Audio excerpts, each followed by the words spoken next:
Hey, and welcome to week 130, week seven of Gospel with the Gibsons. We are now entering our third month. It is now May. Can you believe it? It's amazing. May. Tonight's show is a little bit different. We have a very special guest. He's been a friend of both Lynn and ours separately for years and years and years. We've travelled all around the place with this fella. Yeah, we have. He in the promo said he had lots of dirt on us, but we have far more dirt on Simon. Far more on him. So we are going to welcome very special. You probably know him from Summer Madness main stage. His name is Simon Henry. So over to you, Simon. Hi guys. All right, good to see you. Good to see you too. It's great to see you, Simon. So for people at home who don't know you or who are watching in, could you just tell us who you are and what you do? Yeah, so hello everyone. I'm Simon Henry and I am the National Youth Officer for the Church of Ireland. And I have this lovely mug here promoting the Church of Ireland. Can we get one? Can we get one? Do you want one? Yes, Right. 3, 2, 1, go! Hey! Wow! The magic of the internet, guys. That was impressive. Now, did you watch that first before you threw it over, I hope? Weird. Did So you get the hand sanitizer? Yeah, bleach that down. So you're the National Director of... I'm the National Youth Officer for the Church of Ireland Youth Department, and that means that I work all over Ireland because the Church of Ireland is a 32 county All Ireland church.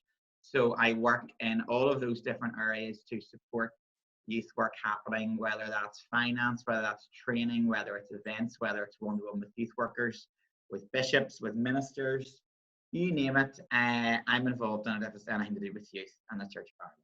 Brilliant. And we're all into lots of other things as well. You're also on stage. We see you every year on Summer Madness. Yes, I love that Summer Madness is part of my job. CIYD have a very long history with Summer Madness.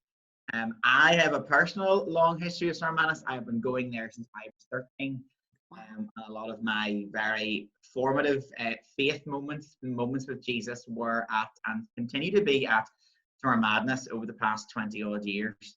And I have loved getting involved in the main stage stuff and just bringing my own unique personality to the stage of Summer Madness, and I just love it. And as we all know, that's not happening this year, and I'm as gutted as you are, and I'm sure as all the young people are.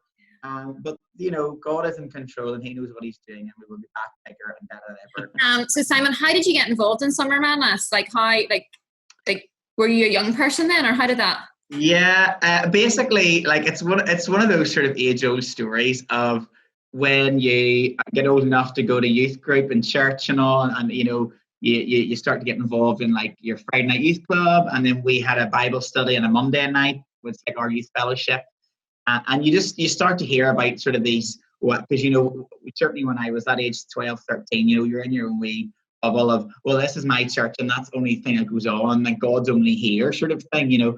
Actually start to realize, my goodness, God's everywhere and God's doing these other things.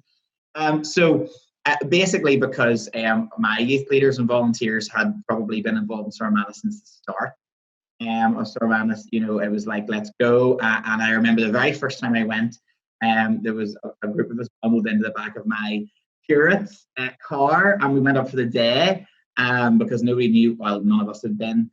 And I remember just being blown away by like, oh my goodness. And we were only supposed to stay for the day, but we actually stayed for the night, and we got sneaked into the main stage without actually paying. Don't tell John Kay, but that was a million years ago. So we were supposed to have these red armbands, and my friend gave me her red hair bobble, so I could go like this. But like also back then I was like 4 foot. So like I was like, and I just put myself in the middle of a big crowd of people and nobody really saw. And then it was like, oh, you're in, so it's fine. And it was like, I was like, whoa, this is like unlike anything I have ever seen, like the worship and the teaching, and you're all in this big tent together. I'm 13, I'm from Portadown, I've only been to Church of Ireland before. I was like, this is unbelievable. Do you have any other like interesting, fun memories of Summer Madness? Any funny stories? One of the best times was when we had a food fight, like quite late, like it was pitch black, with Shankill Parish in Lurgan. And I was good friends with Laura Campbell, who was youth worker there then. And I came back from wherever I was, obviously some over 18s venue, and then there was just a food fight happening. And I was like, all right, let's get involved here and see what's happening. And then it was just like all the slabbering goes on, what's the best thing about Lurgan? The road out of it, and all the songs and all the banter. And those types of memories make it, you remember those stories and the banter, and yeah, so. Speaking of going away for the weekend, I remember I know what you're going to a number of years ago, you and I went off to deepest, darkest Fermanagh, and we were training to be evangelists. It was a place called Cash, I believe. Yes, Cash. right. Oh, Cash, of course. Yeah. And we went away for the weekend. We were put up by a lovely couple host. And what were your essentials? Yes. What 3 things would you bring? Essential things if you're going away for a weekend. What are the 3 things you will bring?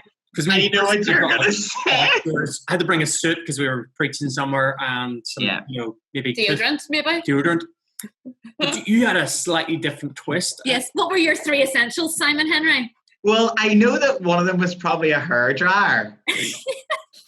And I know that probably another one was a massive container of beauty products and hair products and deodorants and smellies. Like always travel with a very large.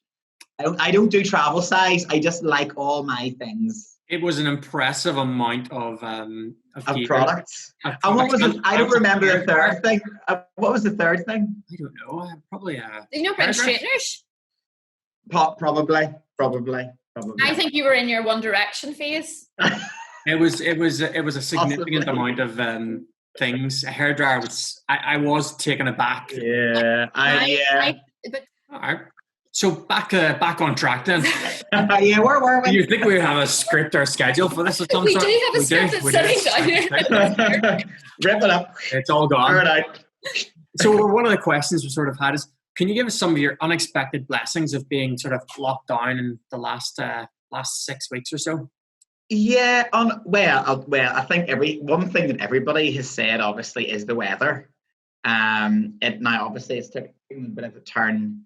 But I mean, when do we get a month of sunshine in Northern Ireland? Like ever? Like it does not happen.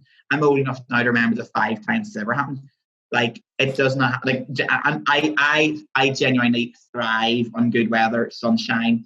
I have loved being in the garden. I have loved, tanning probably for too long at a day when I should be doing other things.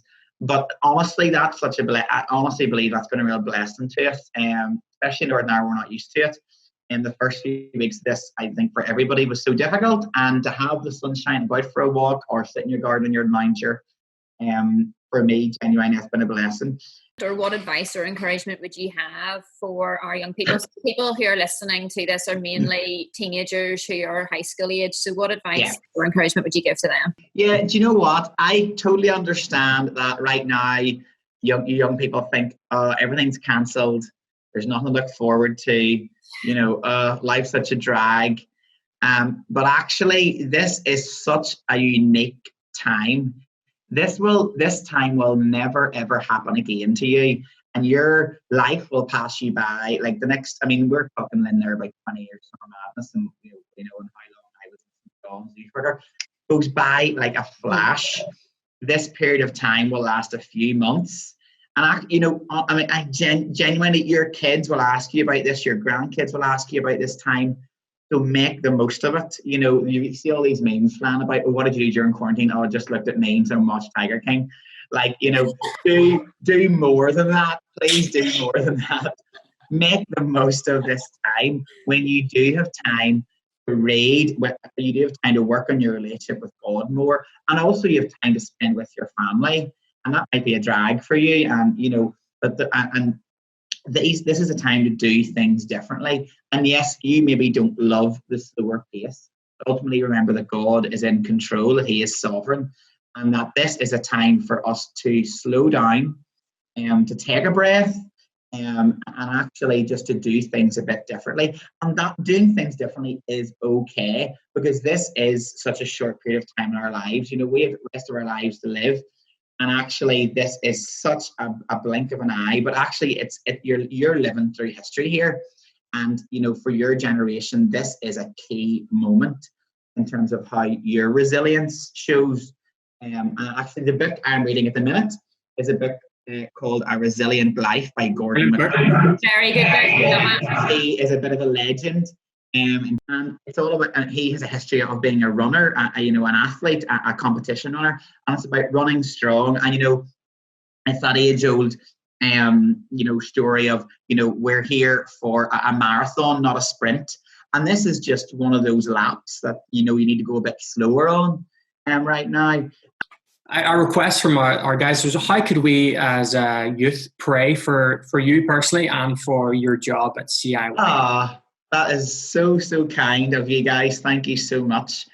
I guess that I for a lot of organizations, whether it's churches or national organizations, we're in a very strange limbo place. As an organization, CIYD is a national organization. We do events, we do local programs for people, and right now we can't really plan ahead for that. And I guess for me, my worry is that personally, I hate the unknown anyway. I love to know what's coming up. I love to know, right, well, that's me plan to December. That's what's going to happen next April, blah, blah, blah. So I'm going to have to get my head around that. And I think for me, just to trust more in God, He'll have it all sorted out. And for us as an organisation to think and plan and pray about what is best. And I guess for us going forward, our work might look different, and we don't know what way governments are going to, ask us to do things as groups, as large events. We don't know that yet, but for us to be able to be proactive and reactive to those things, and to best serve the church as we can. So earlier we were discussing about how you and I knew each other from years and years ago. Yes. Well, actually, you and Lynn were stars of a music video. In fact, a number more than one. We had like a video collection. Stars. Now, I'm gonna see if I can, by the magic of the internet, just pull that video in here. I believe it's called Great Big God O.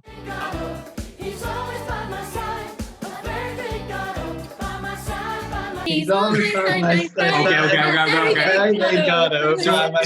By my side. Obviously, you still remember the actions from such long. Every action. Do you know how many views that has on YouTube? That one in particular has over been showed. 50,000. That's been shown in America, in Africa, in Donegal. Like, honestly, yeah, it's true. Simon, as always, it was absolutely this has been great. It has been a really lovely way to spend. Yeah. So we pre-record this, as everybody knows, so it's been really lovely to spend the morning. Yeah, it's been lovely. And catching up, and thank you for my CIYD. You are welcome. So we'll chat to you again, Simon, sometime soon. Listen, you're welcome to anytime. Good to see you guys. Yes, bye. Simon, bye. Thank you, Simon. We really appreciate you taking time out of your week to be tortured by us too. It was really lovely to see your face. So each week, we always finish our show with a challenge for you guys. Now, Paul started our show joking that it felt like week 100 and something, and it's actually only week 7. And guys, we share in your frustration. We hear from, we could listen to you and we know that you're frustrated. It really sucks being locked down. But you know what, guys? There is so much to celebrate. There's so much blessing out there. And so this week's challenge, we're going to focus. We're going to shift our mindset out of frustration, out of boredom. And we're going to look at celebrating and encouraging one another. And how we're going to do this is twofold. First of all, each day we're going to pop in one of our youth leaders into your group chats and on Instagram, and we would love you to pray for them. And then with the words and encouragements that you have heard from God and what you have for them, we're going to give that to them to help celebrate and encourage them. Secondly, we're not only going to celebrate and encourage our youth leaders, but we're going to celebrate other youth ministries, both in Ireland, but also in England, Scotland, and Wales. We have got some prayer points from those churches, and we challenge you to pray over them, and then also to give us the words that you hear from God and encouragement, so that we also can pass that to them. We want to be known as a youth ministry who encourages others, who helps pick people up, who helps support people whenever they need it. And so this week's challenge will help shift our minds to be able to actively do that and actively bless people. So we're going to be putting those challenges into your Telegram groups, and we're going to be posting some of that stuff up on Instagram. So if you don't follow us on those platforms already, do get in touch and we will get you added in. For those of you who are not part of BCE but want to get some of those prayer points, you can email me at lynn@belfastcityvineyard.com. Also, if you don't want to miss out on next week's show, you can hit the subscribe button and that will alert you when we next premiere another show. Thanks so much for watching. We'll see you next week. Bye. Bye.